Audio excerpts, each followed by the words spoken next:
Welcome to the deep dive. Today, our mission is to unpack a really specific, incredibly vivid snapshot of the past. Yeah, and we're going to use it to figure out how physical objects trigger memories. Right, exactly. And, what our retail spaces actually tell us about the evolution of our communities. Which is a surprisingly huge topic. It is. Right. So we were pulling from this brief, but honestly highly evocative blog post. It was published on June 11, 2026. Written by a photographer named Ang. Yes, Ang, and it's titled Notes on Photography Part 236, Revisiting the Grocery Stores of the 80s and 90s. Which is such a great hook. I know, right? Yeah. And I want to tell you, the listener, that whether you grew up in a tiny rural village or like a densely packed urban metropolis, we are going to make you look at your next grocery run in a completely different light.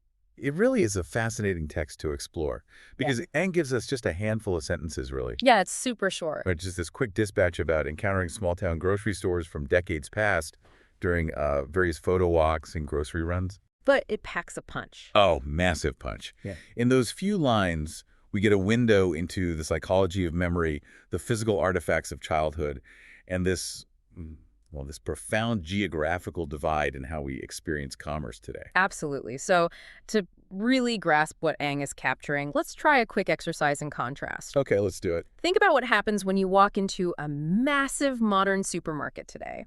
You are hit with a very specific, almost universal sensory experience. Oh, yeah. The unbroken glare of the fluorescent lighting. Exactly.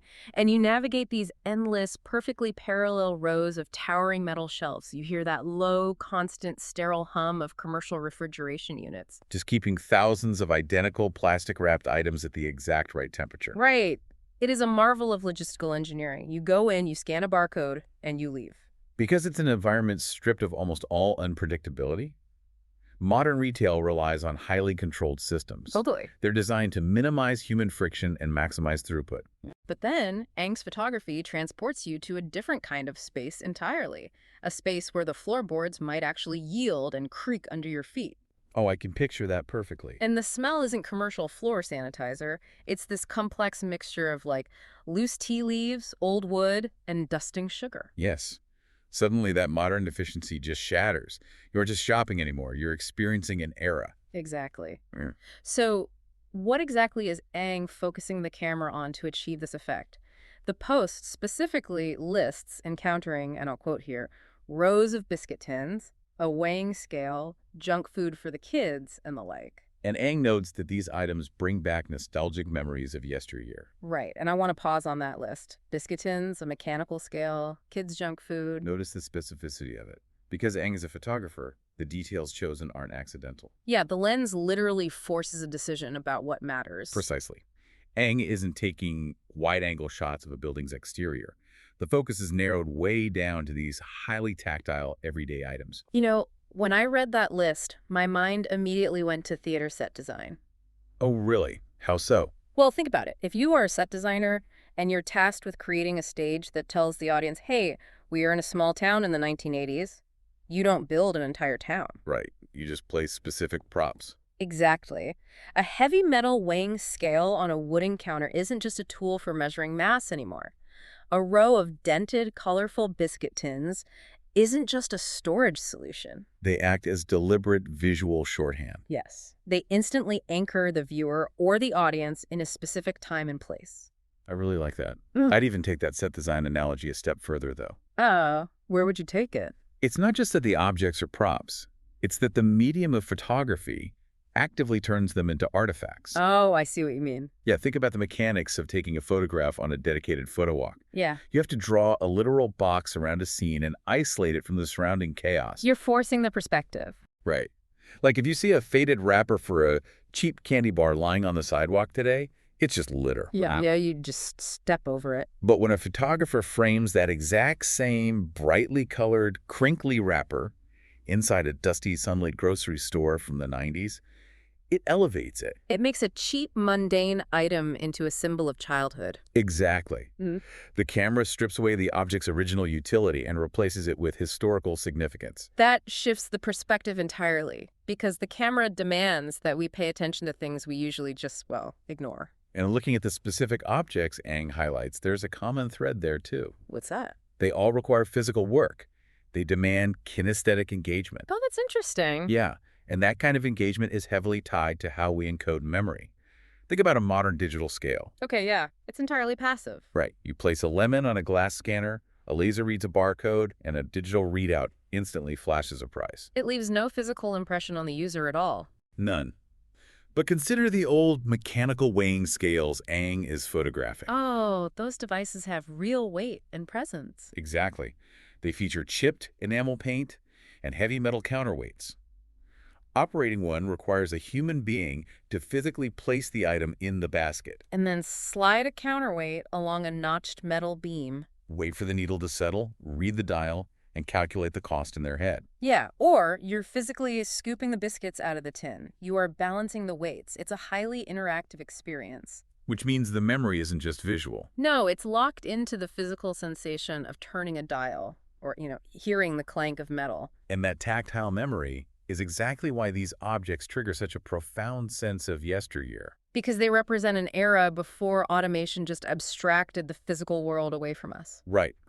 Back when commerce was something you touched, rather than something you simply tapped your phone That's against. so true.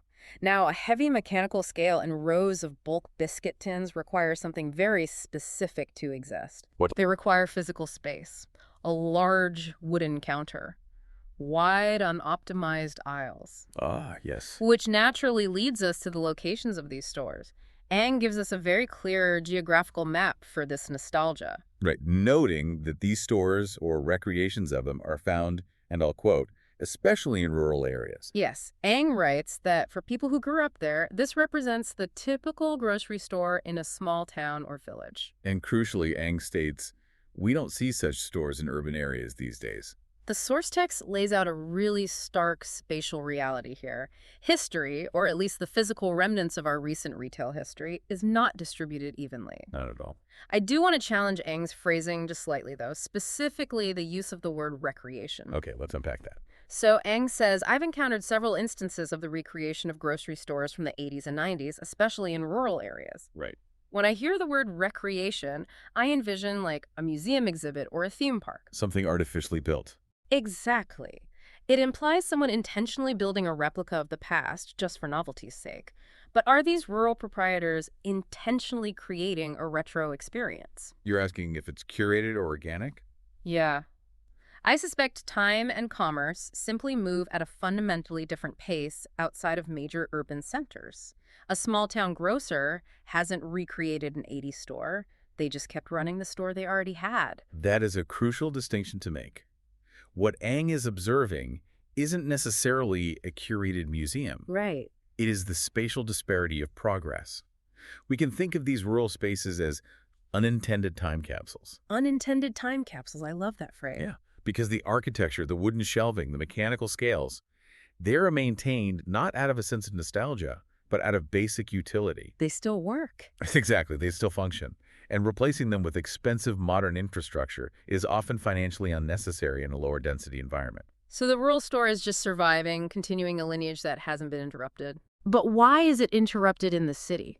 Why is Aang so definitive in saying we simply don't see these in urban areas anymore? Well, because urban areas are engines of constant aggressive redevelopment, Driven by real estate, I assume. entirely driven by the economics of real estate. Let's look at the mechanics of urban erasure. The economic pressure per square foot in a densely populated city is enormous. Oh, for sure. Rents are astronomical. Right. So an old-school grocery store with wide, inefficient aisles, a massive mechanical scale taking up counter space, and backrooms full of loose inventory, it simply cannot generate the revenue required to survive urban rent prices. That makes total sense. They need to maximize every inch. Exactly. Modern urban supermarkets utilize just-in-time supply chains. They don't store bulk goods in the back. A truck delivers exactly what is needed for the shelves that day. Which maximizes the square footage dedicated to actual sales. Right. The city constantly demolishes its own physical history to build more efficient, higher-yield structures. Wow. So the rural village holds on to its community structures because the relentless economic pressures of, like, hyper-modernization just haven't arrived to bulldoze them yet. That's the reality of it. Which creates a fascinating dynamic. If you live in a modern city and you want to experience the retail environment of your own childhood, you literally have to travel geographically. You'd have to make a pilgrimage almost. Yeah, you have to drive out to the rural areas to find these living time capsules. It makes Aang's photo walks in rural areas function almost like archaeological expeditions into the very recent past. Oh, that's a great way to put it. The rural landscape has basically become the default sanctuary for the functional, everyday reality of the 1980s and 1990s. Which naturally brings us to the emotional core of Aang's post. Right, because the text doesn't just stop at pointing out the geographical divide. No, it doesn't. Aang makes this really sharp observation about how the city tries to compensate for what it has destroyed and how it ultimately fails. Yeah, Aang acknowledges that while true 80s and 90s stores are gone from the urban core, there are equivalent modern grocery stores in selected neighborhoods. Selected neighborhoods. We can all picture the exact spaces Aang is referencing here. Absolutely. The artisanal, boutique, hyperlocal markets that anchor heavily gentrified or, affluent urban neighborhoods. You walk in and the aesthetic is deliberately rustic. Yes. Exposed brick everywhere. Exactly. They sell loose-leaf tea in fancy glass jars. They offer artisan biscuits in beautifully branded tins. They might even feature a polished, vintage-looking scale purely for decoration on the counter. Right. They are trying desperately to be the modern equivalent. But they miss the mark. They really do. Aang delivers a fascinating conclusion on this, stating, however, they seem to lack the personal touch that gives the old grocery stores their unique vibe. The personal touch. Yeah. That phrase unlocks the entire sociological weight of the text. It really does.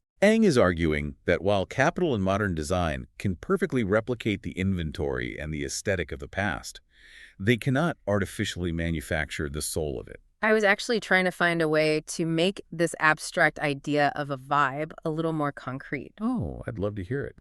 So think about those modern urban equivalent stores as a perfectly curated, algorithmically generated music playlist. Okay, I'm with you. You know the ones platforms feed you like chill, nostalgic vibes for Sunday morning? Right. What? The algorithm is flawlessly efficient. It analyzes your data. It knows exactly what tempo you like. It selects the perfect era, and it seamlessly transitions from one track to the next. It provides the exact auditory goods you requested without a single flaw. Yes, it functions perfectly, yet it feels entirely sterile. Because it lacks the messy human element. Exactly. The old rural grocery store of the 80s and 90s is not an algorithmic playlist. It is a mixtape handed to you by a friend. Oh, I love that. Right.